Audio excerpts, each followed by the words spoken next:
আপনারা একবার হলেও এই রাজকীয় ভাপা পিঠা বাসায় ট্রাই করে দেখবেন। খেতে কিন্তু দারুণ, বানাতেও বেশ সহজ। আসসালামু আলাইকুম and welcome to my recipe video. প্রথমেই এখানে ভেজা চালের শুকনো গুঁড়িতে পরিমাণ মতো লবণ দিয়ে ভালোভাবে মেখে নিচ্ছি। পর্যায়ে অল্প অল্প করে নারকেলের পানি দিয়ে চালের গুঁড়িকে মিশিয়ে নিতে হবে। খুব ভালোভাবে মেখে নিচ্ছি।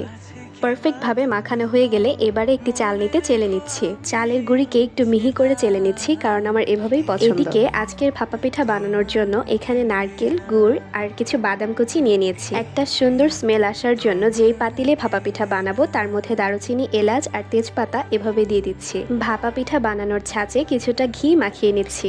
এবারে প্রথম লেয়ারে চালের গুঁড়ি এভাবে চেপে চেপে দিয়ে তার উপরে স্বাদ মতো গুড়, পছন্দ মতো নারকেল কুচি আর কিছু বাদাম কুচি দিয়ে ফাইনাল লেয়ারে চালের গুঁড়ি দিয়ে এভাবে ঢেকে দিব। একটি পরিষ্কার জালি ব্যাগের মধ্যে এভাবে মুড়িয়ে ভাপ দেওয়ার পাতিলের উপরে এভাবে বসিয়ে দিতে হবে। আপনারা এই প্রসেসটি ফলো করলে খুব সুন্দরভাবে ভাপা পিঠা হয়ে আসবে। ভাপ দেওয়ার জন্য একটি ঢাকনা দিয়ে ঢেকে দিচ্ছি।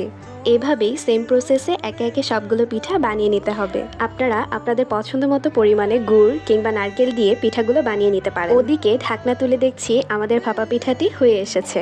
এভাবে আলতো করে একটি পাত্রে তুলে নিচ্ছি।